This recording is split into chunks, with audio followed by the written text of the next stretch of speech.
Hey guys, Guardian here, and I'm gonna run through with you guys about patch 6.7 right now.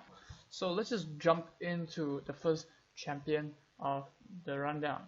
Aurelion Sol is gonna have his Q reduce the stun duration, and also the ultimate will have lesser slow and also lesser slow duration, which is about 2 seconds right now, which I feel in this case is actually really good because he is dealing a lot of damage at the get-go, and then giving him the extra slow and also the extra stun seems a bit too much for him. So I feel that right now giving him a nerf is actually really good. Next is Corki, which everybody knows that Corki actually has a lot of damage, but I think that the Hextech munition that is written here, they're giving them the nerf for, is a bit bad because the Hextech munition actually comes out very little already on its own.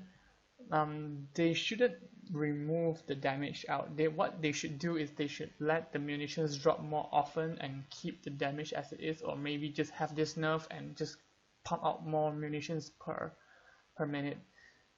So like I feel that that would actually give more consistency to Corki instead of just giving him a one-shot damage at one go every time he picks up the Hextech munition. For Irelia, actually, I feel that this is really good because the cost of the mana for the Blade Surge is actually what gives Irelia a lot of attack power, but I think that the ratio of the damage is a bit too high. 1.2 attack damage is a bit a lot if you ask me.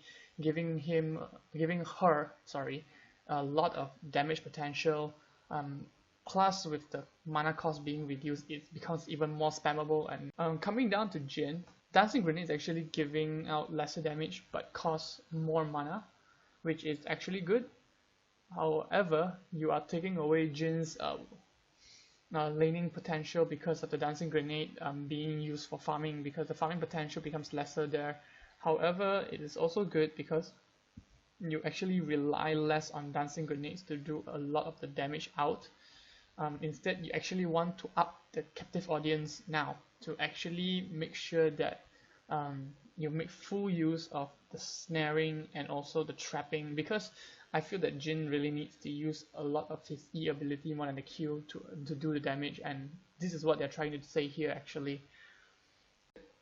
The Wolf Frenzy is actually getting buffed, which I totally agree because Kindred needs some help. Like Kindred's power skill for me is a bit on the downside. It's actually kind of hard to play Kindred, and sometimes you get counter jungled very easily because people know where you want to go to. And Lance Respite is now a self-cast, is no longer casting anywhere else because, well, it makes sense. So Kindred needs to be on the spot in order to actually earn the ultimate's power. So it gives a bit of positioning strategy for Kindred's play. For Lysandra, is is basically just a hair. So for Lux, the missile speeds up, and I honestly don't think that this is much of a change because basically it just goes out slightly slower and comes back a bit faster, and maybe it's just good because Lux sometimes wants to get back the wand to have extra shields, and that's good, I guess. For Nidalee, the Pounce is actually getting more damage because, well, I don't really agree, but I have to agree because nowadays there's a lot more champions that can actually counter Nidalee's damage a lot. There's so much bursting champions that can really just outburst Nidalee in the get-go. Nidalee needs this kind of buff in order to actually go ahead and start being good again in that sense. For Poppy, the Iron Ambassador is actually getting a shorter range, and it makes sense, and it doesn't reset the basic attack, which also makes sense because if every single time you proc Iron Ambassador and get an auto attack immediately, that deals 2 damage at once, and having a Sheen that actually does a heck lot of damage, and that is really good. However, having this change means that she deals lesser damage and she's not as intimidating in lane.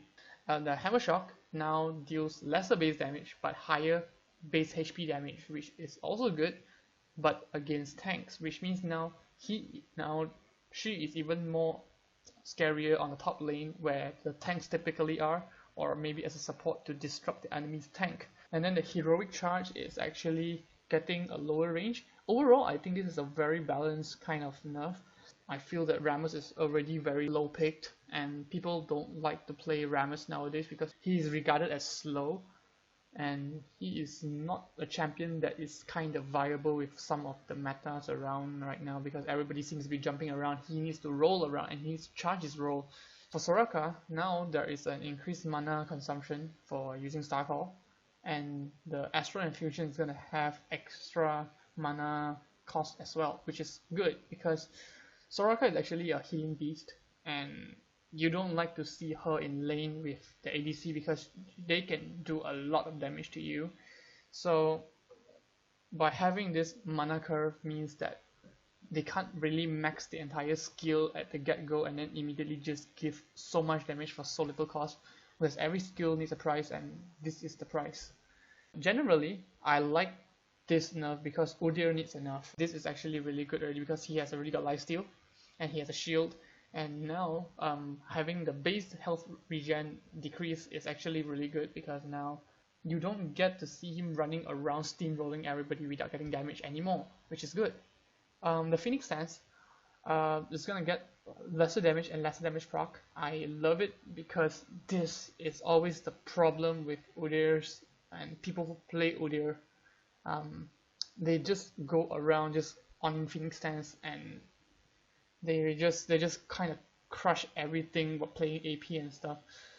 Zed's Living Shadow, oh, this is the most annoying champion in my list, and I agree with this nerf as well because having a higher cooldown means that Zed needs to really be careful when they go in and when they come back out, because if they use it once, they cannot use it twice in a quick succession. I feel that Zed deals too much damage at one go and he doesn't need help. He can just do anything to anybody and it works. Now onto the items. The Maw of Mamorius is getting nerfed, and I don't like this because there is something that people would say, don't take away what's good from what is meant to be. And this is exactly what Riot is doing to the Maw of Mamorius. So apart from that, there's really nothing else to talk about. Apart from that, it's only the pre-made and also the game list and the bug fixes and upcoming skins. So I'll put the descriptions, the link down below, and also this entire link itself to be down below. And if you're from Garena, you can if you're from the C server Garena, welcome to join League of Legends and just play with us and everything. Hope you enjoy playing League of Legends and have a nice day. Thank you very much. Guardian out. I'll see you next time. Peace.